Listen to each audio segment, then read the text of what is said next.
Hi everyone, welcome to Physics 131 or Computational Physics. First, I would like to apologize for not having this orientation live. So to begin the orientation, we're going to watch this video, which is also available in the VLE.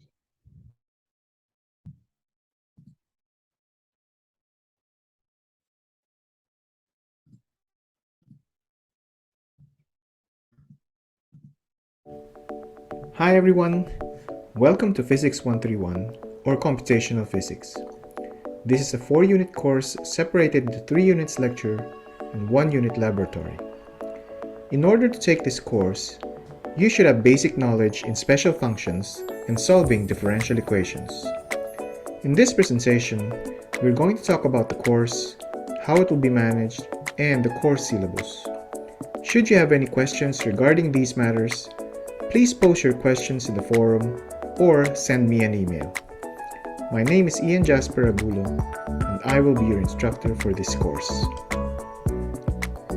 After completing this course, you should be able to discuss various techniques in numerically solving mathematical equations, develop skills in the programming software, and demonstrate knowledge in employing numerical methods to find solutions to a physical problem.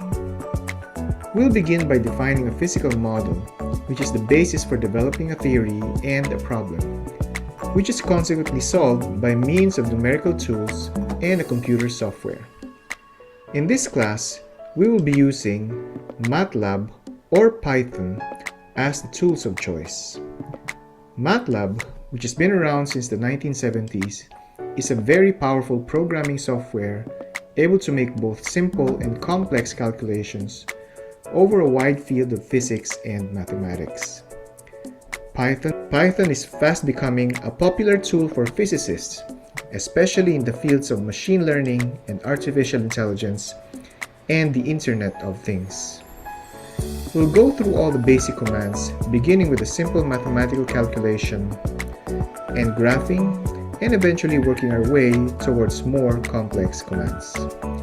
We'll then discuss the various numerical methods and do mathematical operations and tools used in solving ordinary and partial differential equations. Finally, we'll learn the basics of machine learning, which is a precursor to artificial intelligence.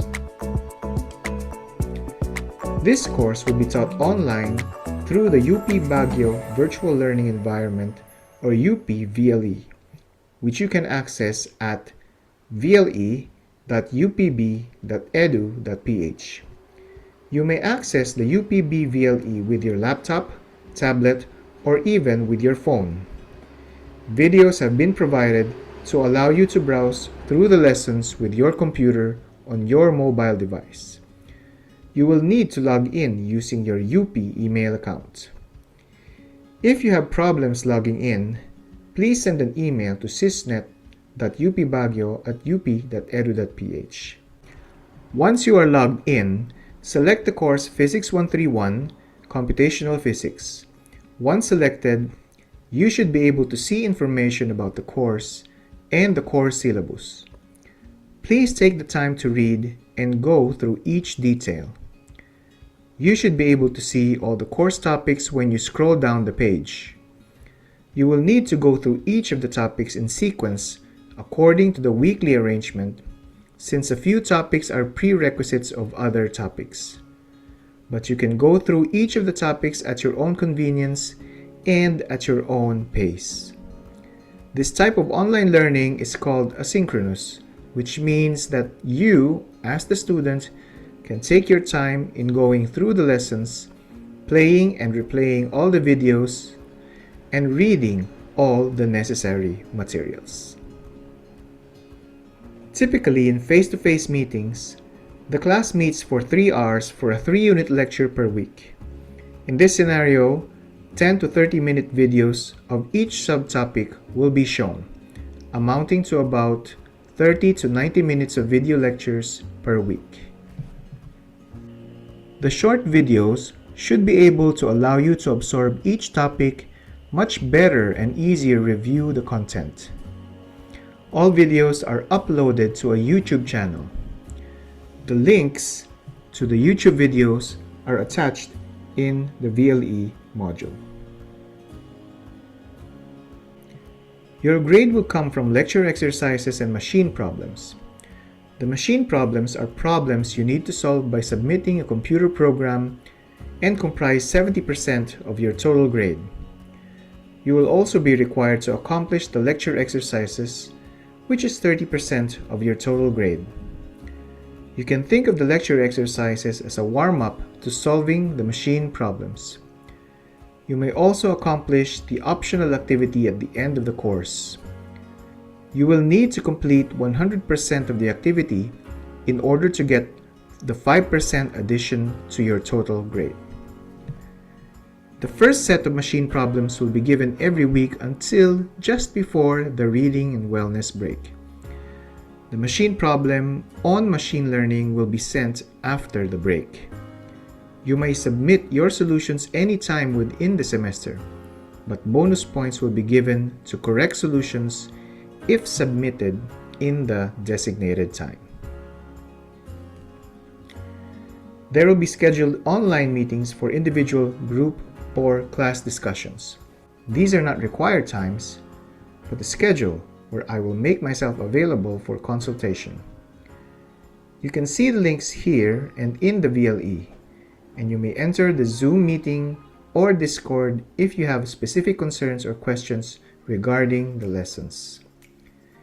If these times are not convenient for you, or if you wish to have a separate consultation time, especially considering your internet access, we can agree on a special time just for you. Just send me an email at the given email address. All of these information are found in the UPB VLE module for Physics 131 and are detailed in the PDF document Physics 131 Syllabus Remote Learning. You can also see this presentation in PDF format with the file name Week 1 Introduction to the Course and the Course Syllabus. I hope that you will be able to appreciate this mode of learning. This is one of the best we can offer in order to continue your education, considering the circumstances around the world. See you soon in our lessons and our weekly discussions. Take care and stay safe.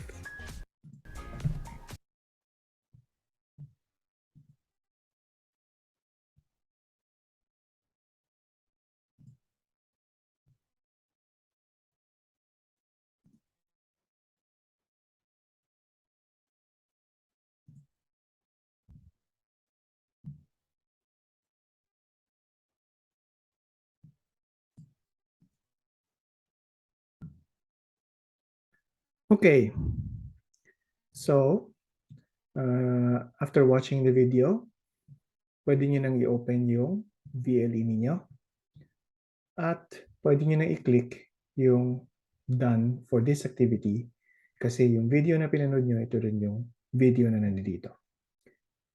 Okay, so let's begin with the orientation. Okay, dito sa topic na about the course. You can go to this topic by clicking this button about the course or by going to the menu here to the left.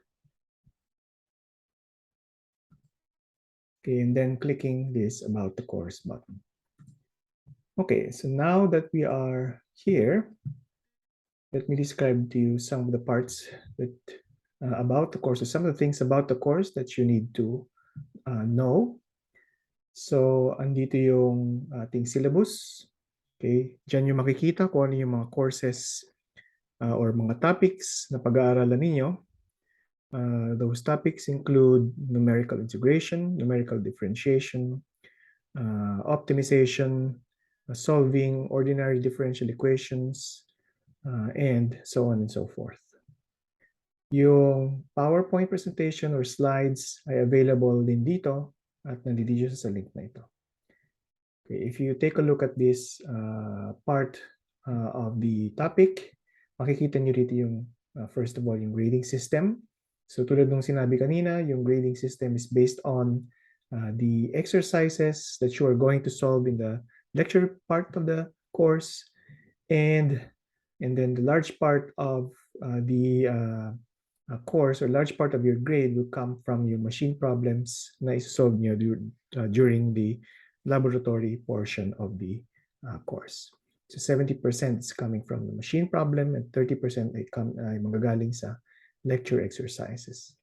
Now, nakita nyo sa video na merong 5% doon.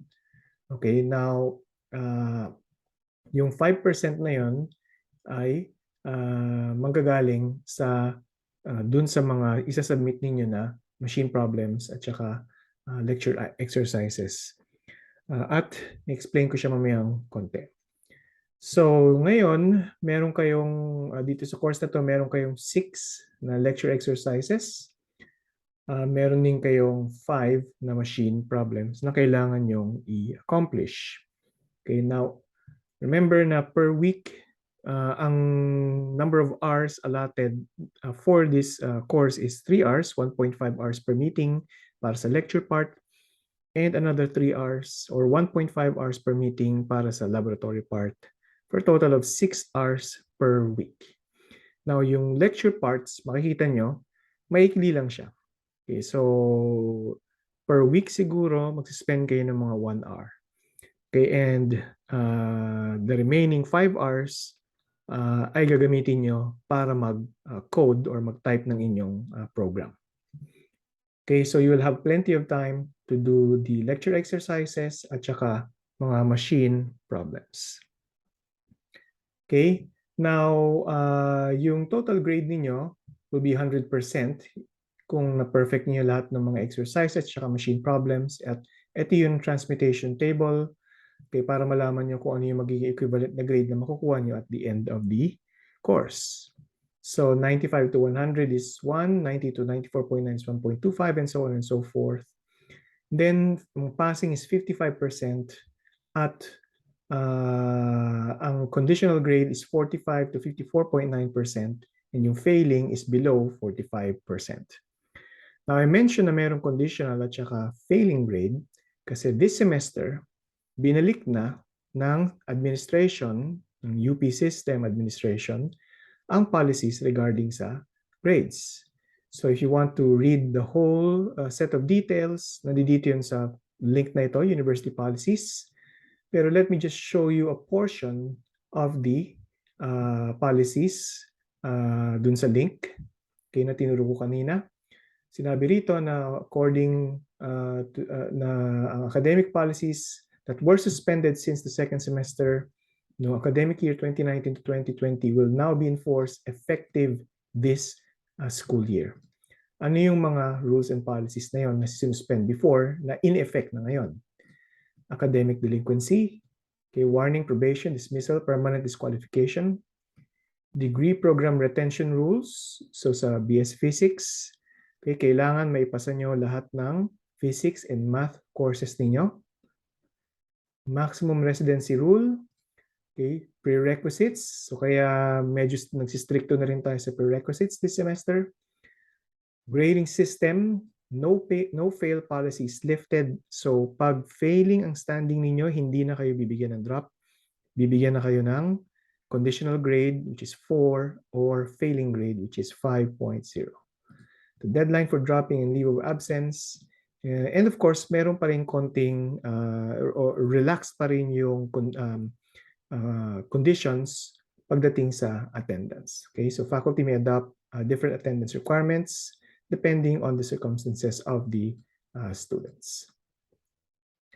Okay, so importante na alam nyo to para hindi, anong tawag dito, hindi tayo nagkakagulo at the end of the semester na hindi nyo alam and so on, so on. So huwag nyo sabihin sa akin na hindi nyo alam dahil ito na nga, pinapaliwanag ko sa inyo na meron ng ganitong, na binilik na yung mga policies na ito. For most of you, I suppose, dahil second year ninyo dito sa UP, hindi pa kayo nakaka-ramdam ng 4 at saka ng 5. Okay, and I hope hindi nyo makuha din yung grade na yun. So as long as you stick dun sa ating schedule and you submit on time, then you won't have any problems. Of course, kailangan nyo rin ma-accomplish properly yung machine problems at exercises. then you won't have to worry about getting a 4 or a 5. Okay? Okay, now let's go to the bonus points. So, para may paliwanag ko yung 5 points na bonus points, punta tayo sa isa sa mga machine problems or exercises. Let's go here, numerical differentiation, laboratory part. Okay, dun sa topic na yun. Once it loads, makikita nyo na, dito yung exercise 2. Okay, at andito rin yung solution sa exercise 2, but you won't be able to see it until after the due date for the exercise. Now, makikita nyo rito na ang due date, okay, for exercise 2, for example, ay September 20, 2022. And then meron ding cutoff date. Now, anong difference ng due date at ng cutoff date? Ang due date is the date kung kailan kailangan yung isubmit yung exercise 2. But since this course is still asynchronous, okay, online pa rin tayo, and naintindihan ko naman na mahirap, may mga difficulties lalo na pagdating sa programming, pwede pa rin kayo mag-submit after the due date. Okay, now ang due date na to is significant for you if you want to get the bonus points. Okay, since there are 6 exercises and 5 machine problems, then the 5% na bonus points will be divided by 11. So if you submit exercise 2 on time, then you get 5/11 percent na bonus point. If you submit all 6 exercises on the due date, on or before the due date, then you get 6/6 times 5/11%.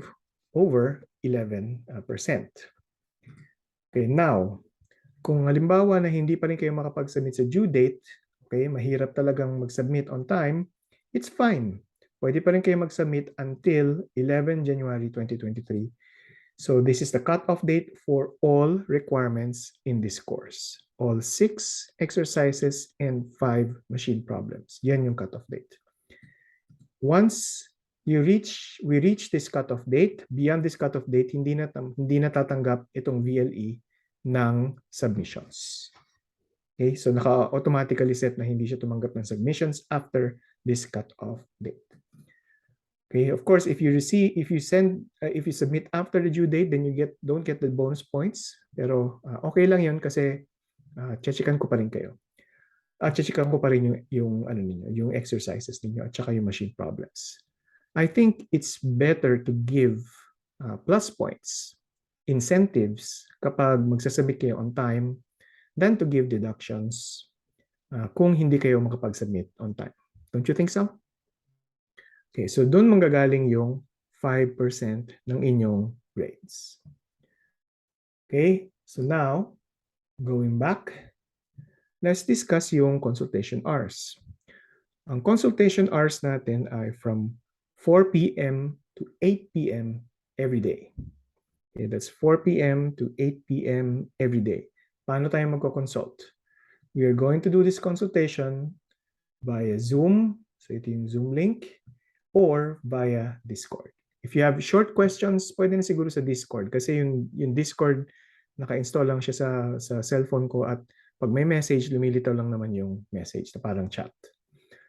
Pero if you want to understand the specific topic of a specific process or specific problem, kung gusto nyo ng explanations, open nyo lang tong Zoom link during these times. Okay, of course, kung medyo urgent or kung hindi kayo available during this time, pwede naman tayong mag-schedule ng time other than 4 to 8 p.m. Monday to Friday. Okay, para lang may paliwanag sa inyo yung kailangan yung maintindihan. Okay? Okay, so now let's go to some references na gagamitin ninyo. So ito ang mga suggested references. If you want to learn how to use programming language which you call MATLAB, you can use this reference. If you want to use the programming language called Python, you can use this book or this book. Kung gusto yung matuto ng ang main references natin pagdating sa numerical computation ay itong book na ito. Okay, and we are also going to use, you may also use this book kung gusto yung deeper understanding ng numerical solutions for ordinary and partial differential equations using MATLAB. Okay, ano ba itong mga programming softwares na ito? Okay, so let's go to this part of the course. It's a topic na programming languages. So in this course, we're going to use, or you're going to use a programming language called MATLAB or Python. Now, the difference between MATLAB and Python, okay, ay magdedepend sa, or kung anong gusto niyo gamitin, magdedepend yun sa inyo. Depende yan sa capabilities din niyo. Okay, at saka sa computer na ginagamit niyo. Okay, now, first of all, ang MATLAB is not free, but UP has a subscription. So if you want to use MATLAB, okay, then you just have to go to MathWorks, okay, and install MATLAB, okay, and use your UP email address para mag-log in, para mag-register. Okay, and libre nyong maida-download yung MATLAB. This video describes okay, and dito sa video nito, i-describe kung paano nyo i-install yung MATLAB. Okay, now, ang problema lang sa MATLAB is that it requires a lot of memory when you use it. Okay, so if you have a slow computer, relatively slow computer, then medyo mabagal yung processing dito sa MATLAB. Now, you can also use Python. Python is an open source scientific programming software. Okay, now Python has many types of what is called an IDE or parang user interface or interpreter. Okay, so in my case, ang ginagamit kong interpreter ay yung Anaconda, tinatawag na Anaconda. Okay, and from the Anaconda, I use yung Jupyter Notebook. Okay, para mas madaling gamitin, mas convenient basahin. Okay, so ang kinaganda sa Python is that this is a freeware. You can download it anywhere. But you also have to download yung IDE. 2 years ago, nung nag-start yung pandemic, last year, ang ginagamit ng mga students ay Spider na IDE. Pero this year, the next semester na tinuro yung 131, ginamit nilang IDE ay yung Jupyter Notebook.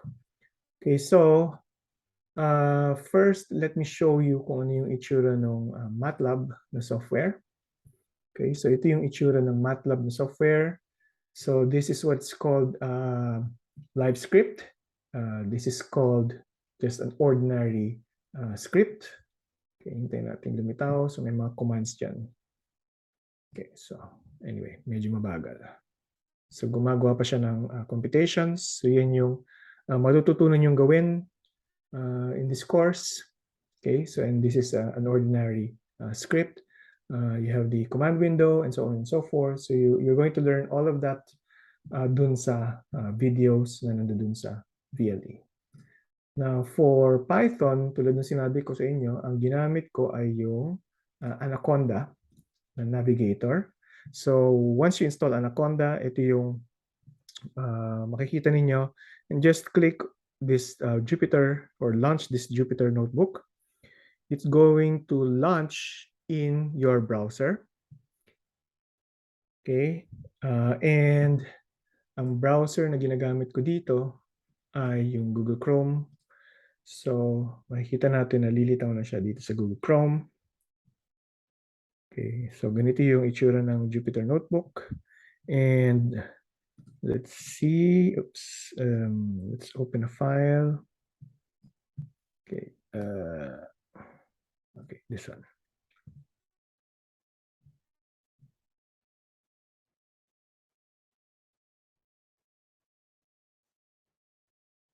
Okay. So, hintayin lang natin mag-load ng konti. Or maybe if we open another type of file.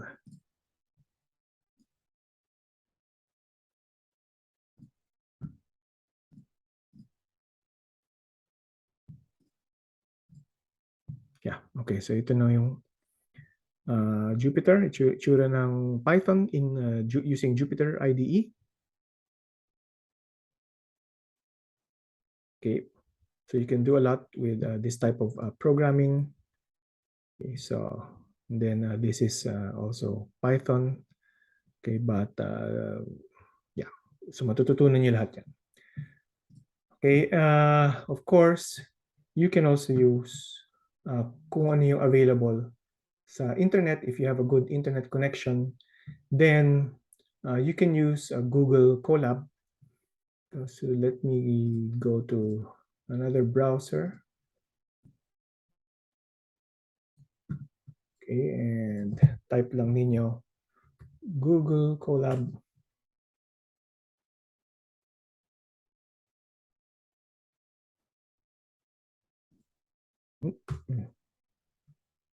Okay, click this button, colab.research.google.com. Okay, so makikita nyo yung welcoming na dyan. And may option dito to save or open your files dun sa inyong Google Drive. So you have to log in using your UP email address. And yeah, pwede kayo mag-open ng notebook, for example. At makikita nyo na so here is Python using the Google Colab environment. Okay, so yan yung mga pwede nyo gamitin. Okay, of course, this will work only if you have good internet access. Now, if you do have good internet access, pwede nyo rin actually gamitin yung MATLAB online. Kasi yung MATLAB na pinakita ko kanina, not only does it take a lot of memory pagdating sa processing, but it also takes memory dun sa inyong hard drive. Okay? So, if you don't want to install MATLAB, if you want to use MATLAB pero gusto nyo, ayaw nyo na mag-install, you can go to MATLAB Online.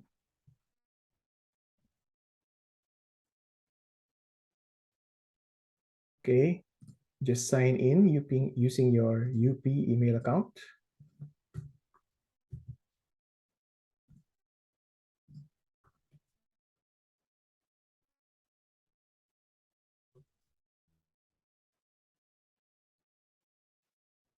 Okay, and then click Open MATLAB Online.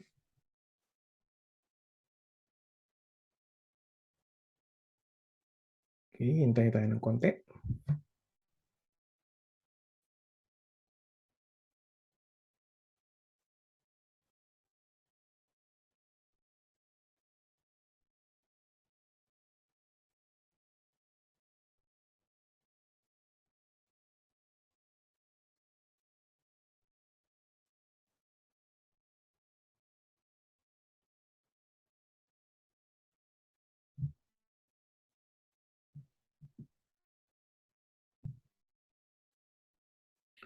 Okay, so you can see that it almost has the same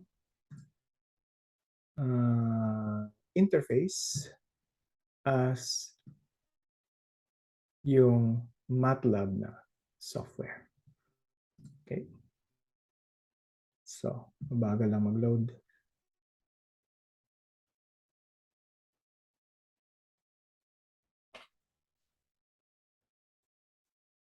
Okay.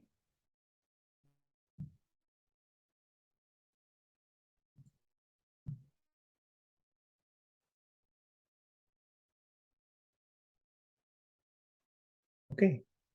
So, dito yung command window, dito sa software, downloaded software, dito yung command window, andyan yung MATLAB file, andito rin yung MATLAB file. Okay? So, yan yung mga pwede nyong, yan yung mga options ninyo. Okay. So pwede ko na siguro i-close to.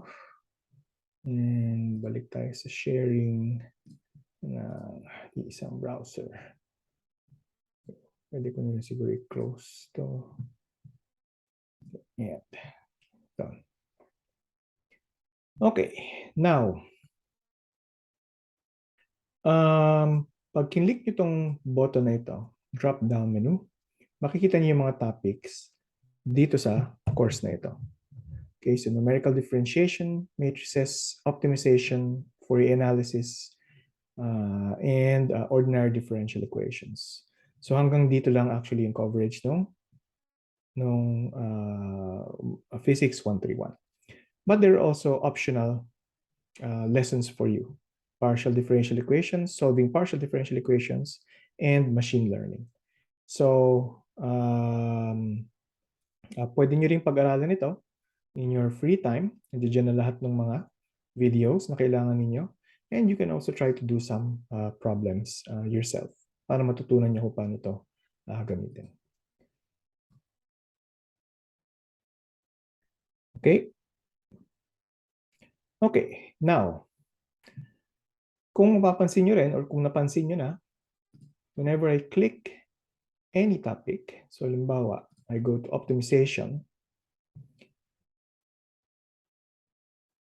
nandito parati sa ibabaw, itong section na ito na tinatawag na your Jamboard and playlist. So, parati yan nandiyan kahit na anong page yung i-open niyo. Anong meron dito sa section na ito? Nandito yung Zoom link for consultations, yung Discord link for consultations. So, hindi nyo na kailangang pumunta pa sa about the course para hanapin yung Zoom link. It's always here, easily accessible. Okay, and then meron ding mga ibang features. So meron din itong playlist.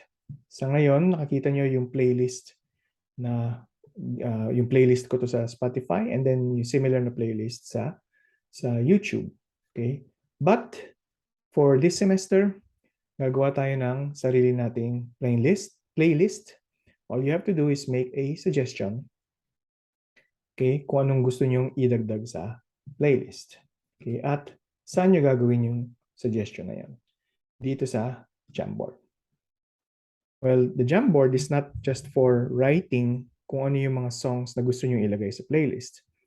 Ang intention ng Jamboard is maglagay ng kung anong gusto nyo ilagay, kung anong nararamdaman nyo about the course or nararamdaman nyo at a specific point or time in the semester, pwede nyong ilagay dito. So yung mga frustrations ninyo or kasiyahan ninyo, pwede nyong ilagay dito sa Jamboard.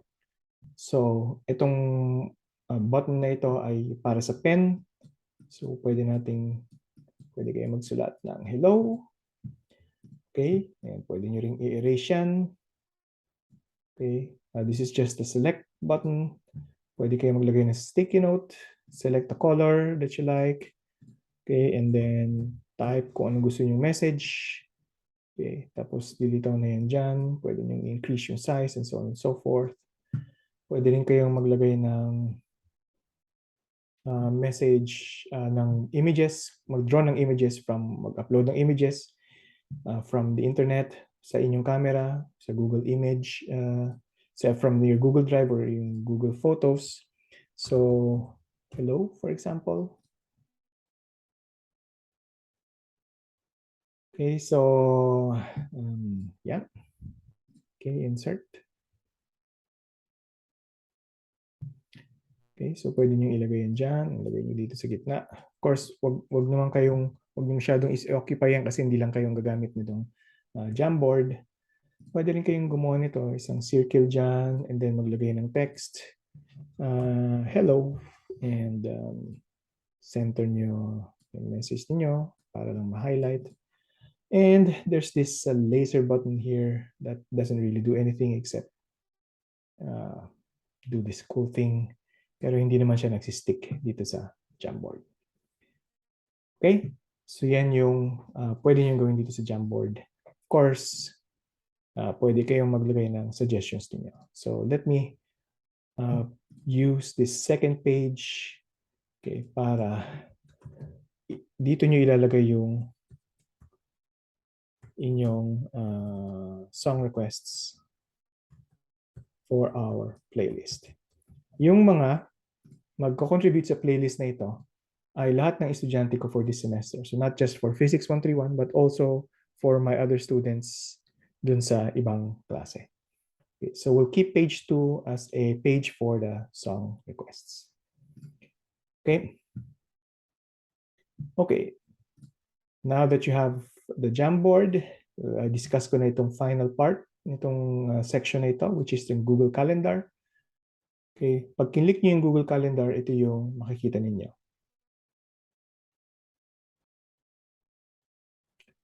Okay. So, this is your calendar for the whole semester.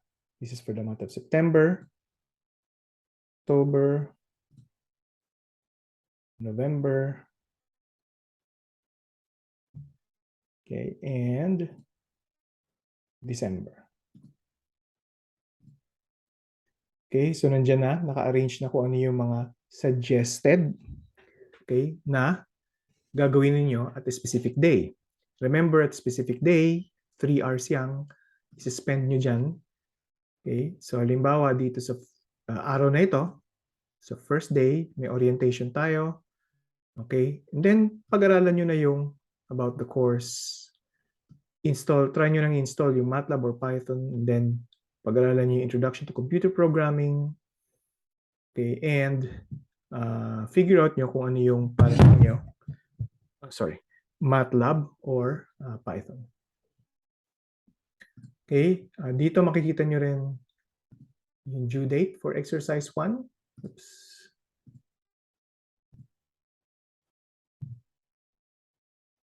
Okay, yung due date for exercise 2, due date for machine problem 1, and so on and so forth. Makikita nyo rin dito yung reading and wellness break, kung kailan man yun. Yung mid-semester, holidays. Okay, deadline for dropping. Okay, tsaka deadline for LOA, filing LOA, okay, and yung last day of classes. Okay, so nandyan lahat sa Google Calendar yung ating schedule, okay, for the whole semester. Tulad ng sinabi ko, this is suggested. You don't have to follow this, but at least dahil meron itong Google Calendar, pwede nyo mag-gauge kung ano pa yung kailangan yung habulin kung nahuhuli kayo, or kung ano na yung nalagpasan ninyo kung nauuna kayo na dito sa calendar. Okay. Now, kung babalik tayo dito sa ating lessons, okay, makikita nyo na for each topic, okay, yung first na video ay walang tawag dito, ay pwede nyo na kagad ma-access. Okay, pero yung succeeding videos ay magde-depend dun sa previous na video, sa first video in this topic, okay, in a specific topic. So this means that you can go through the lessons, okay, through any of the lessons at any time. So halimbawa, gusto niyo kaagad dumiretso kayo sa ordinary differential equations kasi na-enjoy niyo yung Physics 121 last semester. Okay, so gusto niyo diretso kayo dito. Yan. Pwede niyo na itong i-open. Oops. Supplementary videos. Okay, not ODEs kasi dito sinabi na kailangan yung ma-access itong video na ito. Okay, so ibig sabihin there's some technique that you need to learn in the previous. Okay, so bad example yung ano na yan. So halimbawa, yung optimization na lang. Okay, so halimbawa gusto niyo matutunan yung optimization, makikita niyo na yung first video ay pwede niyo na kagad i-play. Okay, so it's not dependent on any other previous videos. Pwede niyo na i-play yan, pwede niyo na pag-aralan yung optimization, And pwede nyo nang sagutin yung exercise corresponding sa optimization, okay, and yung exercise corresponding to MP3. Okay? So, pwede nyo unahin yung optimization kung gusto niyo. And then pumunta kayo sa halimbawa sa Fourier analysis. Okay, so you don't really have to follow yung sequence ng lessons dito sa VLE. Okay, depende yun kung ano yung tawag dito, kung ano yung feel niyo na pag-aralan at tingin niyo kaya niyo pag-aralan. Okay? So, of course, pag ginawa niyo yun, hindi niyo na masusunod yung ating calendar. But at least, pwede niyong i-mark sa calendar kung ano na yung nagawa na ninyo para alam nyo, okay, kung ano na yung progress niyo dito sa course na ito. Okay, now, I think, I believe that's it for our orientation. Now, since hindi nga tayo live, and you might have a lot of questions, okay, pwede nyong ilagay dito sa Jamboard yung questions niyo. So, i-delete ko lang muna itong first part. Okay, and then I'm going to make one page here. And then dito, ilalagay ko yung note na please add your, please use this page for your questions regarding the orientation. Okay. So kung may tanong kayo, lagay nyo lang dyan. And then, sasagutin ko yung tanong dito rin sa Jamboard. So makikita ng lahat kung ano yung mga tanong ninyo. Okay, at makikita rin ng lahat kung ano yung mga sagot dun sa tanong ninyo. Okay?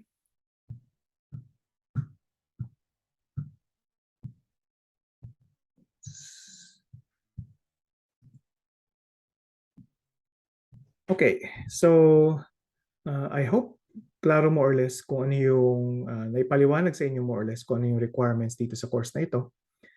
Okay, at klaro sa inyo kung ano yung expectations din sa course na ito. Okay, so we're also going to have few meetings, siguro 3 or 4 live meetings via Zoom. Okay, para magkakilala din tayo and para kung meron kayong tanong regarding the lessons ay pwede nating pag-usapan as a class. Okay, para isang ano na lang, isang pasada na lang at hindi pa isa-isa yung nagtatanong. Okay, so good luck sa semester na ito and good luck sa course na ito. And hopefully magkita-kita tayo soon. And at hopefully maintindihan niyo yung lessons and ma-appreciate niyo rin kung ano yung mga topics na matututunan niyo in this course. Okay, so thank you and ingat parati.